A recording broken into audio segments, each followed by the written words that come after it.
ഒരു തരത്തിൽ പറഞ്ഞാൽ ഇത് കോൺഗ്രസിന്റെ കാലമാണ്. തീച്ചുളയിലൂടെ CPM കോൺഗ്രസിനെ വലിച്ചിഴച്ചു കൊണ്ടുപോകുമ്പോൾ അതിനിടയിൽ രാഹുൽ മാങ്കൂട്ടത്തെ പോലെ ഒരു നേതാവ് വെന്തുപോയിട്ടുണ്ട് എങ്കിലും കോൺഗ്രസ് എന്ന പാർട്ടിക്ക് ഒരു പോറൽ പോലും സംഭവിച്ചിട്ടില്ല. പകരം ഇന്നലെ ഒറ്റ ദിവസം കൊണ്ട് ആ പാർട്ടി റെക്കോർഡിടുകയാണ് ചെയ്തത്. VD സതീശൻ പറഞ്ഞതുപോലെ മുകേഷിനെ പോലെ ഒരു പീഡനവീരനെ സഭയ്ക്കുള്ളിൽ CPM എന്ന പാർട്ടി ഉറപ്പിച്ചു നിർത്തുമ്പോൾ വെറും ആരോപണങ്ങൾ മാത്രം ഉന്നയിച്ചതിന്റെ പേരിൽ ഒന്നും നോക്കാതെ FIR പോലും മാങ്കൂട്ടത്തിനെതിരെ ഇടാത്ത സമയത്ത് പോലും ഒരു പരാതി പോലും രേഖാമൂലം കോൺഗ്രസിന് കിട്ടാതിരുന്ന സമയത്ത് പോലും രാഷ്ട്രീയ ധാർമ്മികത ഉയർത്തിപ്പിടിച്ചുകൊണ്ട് രാഹുൽ മാങ്കൂട്ടത്തിലിനെ ഒന്നല്ല സുപ്രധാനമായ 2 പദവികളിൽ നിന്നും പുറത്താക്കാൻ ഈ കോൺഗ്രസ് എന്ന പാർട്ടിക്ക് കഴിഞ്ഞു. തെരഞ്ഞെടുക്കപ്പെട്ട യൂത്ത് കോൺഗ്രസിന്റെ അധ്യക്ഷനായി മാറിയ രാഹുലിന്റെ ആ സ്ഥാനവും ഈ പാർട്ടി രാജിവെപ്പിച്ചു. മാങ്കൂട്ടമുള്ള യോഗത്തിലേക്ക് താൻ ഇല്ല എന്ന് പറഞ്ഞുകൊണ്ട് VD സതീശൻ എന്ന പ്രതിപക്ഷ നേതാവായി ഒറ്റക്കൊമ്പനായി നിന്നുകൊണ്ട് പാർലമെന്ററി പാർട്ടിയിൽ നിന്നും മാങ്കൂട്ടത്തെ പുറത്താക്കി. അതൊക്കെ വെറും ആരോപണത്തിന്റെ മാത്രം നിഴലിൽ നിൽക്കുമ്പോഴാണ് എന്നോർക്കണം. അതിനപ്പുറത്ത് സർക്കാർ അന്വേഷിക്കാൻ ഇറക്കിയ ക്രൈംബ്രാഞ്ചിന് മുൻപിൽ പോലും ഒരു പരാതിയോ തെളിവുകളോ ഇല്ല.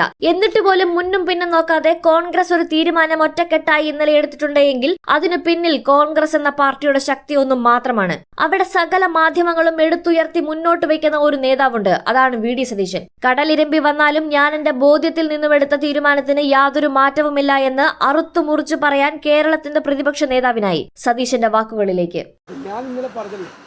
ഞാൻ എൻ്റെ പാർട്ടിയെക്കുറിച്ച് എനിക്ക് അഭിമാനമുണ്ട്.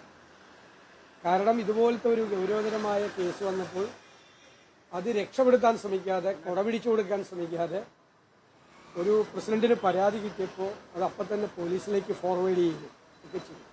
ഞാൻ ഇന്നലെ സൂചിപ്പിച്ചതുപോലെ AKG സെൻറ്ററിൽ പൊടി പിടിച്ചും ആറാല പിടിച്ചും ഒരുപാട് പരാതികൾ കിടക്കുന്നുണ്ട്. ഇതൊരു മാതൃകയാക്കി ഇനിയെങ്കിലും ആ മാറാലയും പൊടിയൊക്കെ തുടച്ച് അത് പോലീസിലേക്ക് ഫോർവേഡ് ചെയ്താൽ നന്നായിരിക്കും. ഞങ്ങളെ ഉപദേശിക്കാൻ വേണ്ടിയിട്ട് കുറേ പേര് ഇങ്ങനെ നടക്കുന്നുണ്ടല്ലോ. അവരോടാണ് എൻ്റെ വിനീതമായ റിക്വസ്റ്റ്. അതാ AKG സെന്ററിലും മുഖ്യമന്ത്രിയുടെ പക്കലുമൊക്കെ ഇരിക്കുന്ന മാറാല പിടിച്ച പൊടി പിടിച്ച ഒരുപാട് ഇതുപോലത്തെ പരാതികൾ ഞങ്ങൾ 1 മണിക്കൂർ പോലും വെച്ചുകൊണ്ടിരുന്നില്ലല്ലോ. KPCC പ്രസിഡന്റ് ഏത് 4 മാസം? നിങ്ങൾ എവിടെന്നാ പറയുന്നത്? ആരുടെ പരാതി?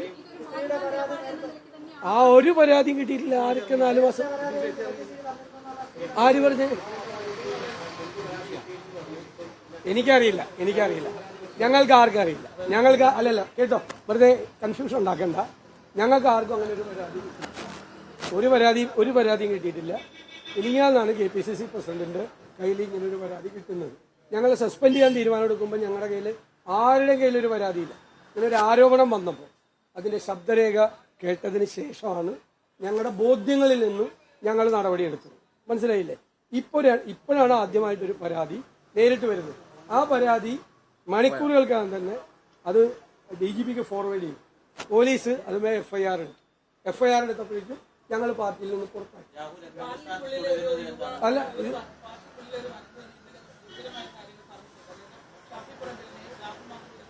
അതൊക്കെ നമുക്ക് അന്വേഷിക്കാവുന്ന കാര്യം. അതൊക്കെ നമുക്ക് അന്വേഷിക്കാം. ഇപ്പൊ ഞാൻ ചെയ്യട്ടെ, ലീഡർഷിപ്പിൽ ഞങ്ങളല്ല നിൽക്കുന്നത്, ഞങ്ങളാണല്ലോ നിൽക്കുന്നത്. ലീഡർഷിപ്പ് നിൽക്കുന്ന ഞങ്ങളുടെ മുമ്പിൽ, ഒരാളുടെ മുമ്പിൽ, KPCC പ്രസിഡന്റിന്റെ മുമ്പിൽ ആദ്യത്തെ പരാതി കൊടുത്ത, മുഖ്യമന്ത്രിക്ക് പരാതി കൊടുത്ത കുട്ടി എനിക്കും KPCC പ്രസിഡന്റ് അതിന് ശേഷം തന്നില്ല. അപ്പോഴേക്കും മുഖ്യമന്ത്രി അത് പോലീസിലേക്ക് ഫോർവേഡ് ചെയ്ത് അത് പോലീസ് നടപടി എടുത്തിരുന്നത് കൊണ്ട് ഞങ്ങളത് ഫോർവേഡ് ചെയ്യേണ്ട ആവശ്യമില്ല. മുഖ്യമന്ത്രിക്ക് കൊടുത്ത് മുഖ്യമന്ത്രി ആഭ്യന്തര വകുപ്പിന്റെ ചുമതല കൂടി വഹിക്കുന്ന ആളായിരുന്നു. ഞാൻ പറയട്ടെ അങ്ങനെ പറയല്ലേ. അത് പറഞ്ഞല്ലോ. അത് ഏത് പരാതിയാണ്? അത് ഈ ആദ്യത്തെ പരാതിയാണ്. ആദ്യത്തെ പരാതി മുഖ്യമന്ത്രിക്ക് കൊടുത്തു കഴിഞ്ഞിട്ട് ഞങ്ങൾക്ക് അതിന്റെ ഒരു കോപ്പി കൊടുത്ത കാര്യം പറഞ്ഞത്.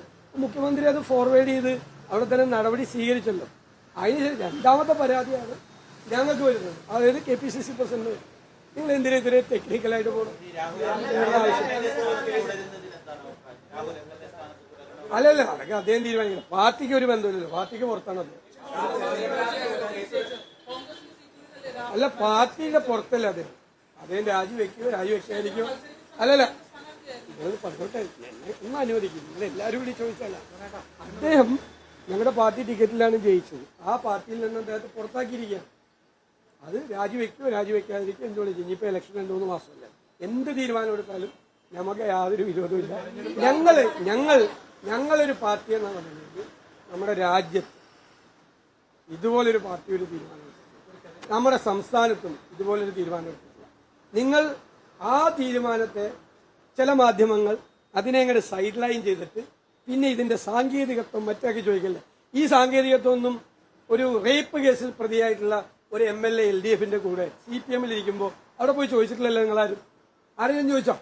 മുഖ്യമന്ത്രിയോട് ഏതെങ്കിലും ഒരു വാർത്താ സമ്മേളനത്തിൽ എന്നോട് ചോദിക്കുന്ന എന്നെ മറുപടി പറയാൻ പോലും സമ്മതിക്കാതെ നിങ്ങൾ ചോദിക്കുന്ന ഈ ആവേശം മുഖ്യമന്ത്രിയുടെ മുഖത്ത് നോക്കി ആദ്യം പോയി ചോദിച്ചിട്ട് വാ.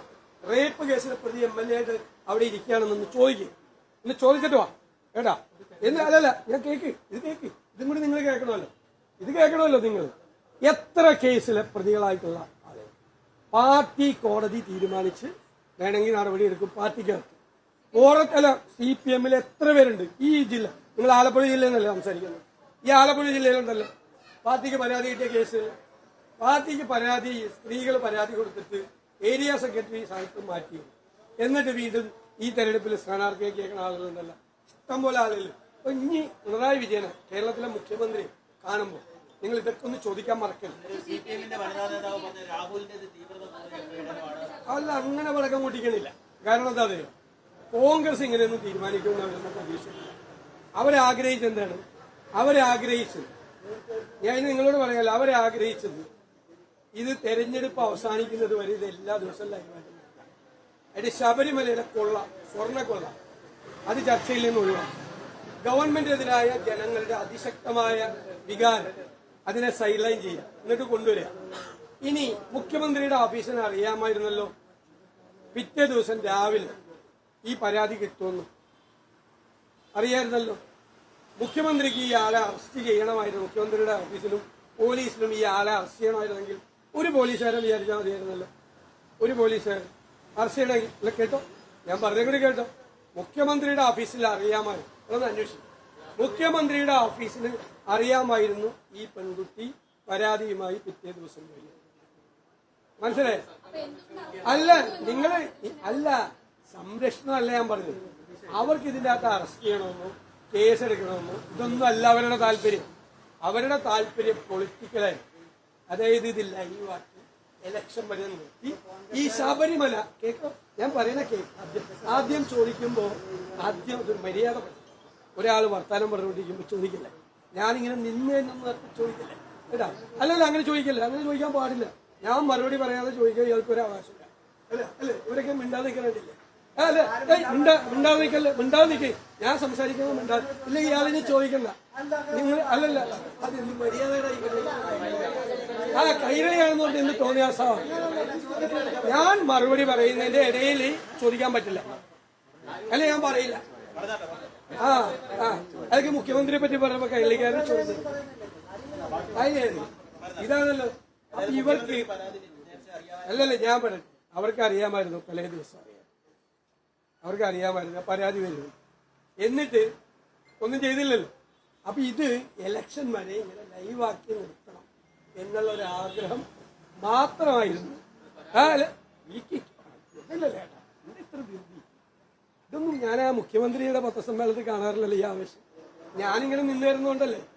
അല്ല, നിങ്ങൾ പറഞ്ഞോ, എനിക്ക് പറയാനുള്ളത് പറഞ്ഞു കഴിഞ്ഞു.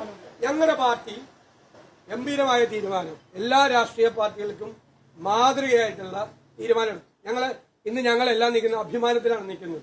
എന്നിട്ട് എനിക്ക് CPM-നോട് പറയാനുള്ളത്, CPM-ന്റെ കയ്യിലിരിക്കുന്ന പണ്ട് പോലെ കിട്ടിയിരിക്കുന്ന പരാതികളെ കുറിച്ച് നിങ്ങൾക്ക് പോലീസിലേക്ക് നടപടി എടുപ്പിക്കാൻ നിങ്ങൾ തയ്യാറുണ്ടോ എന്നാണ് എന്റെ ചോദ്യം.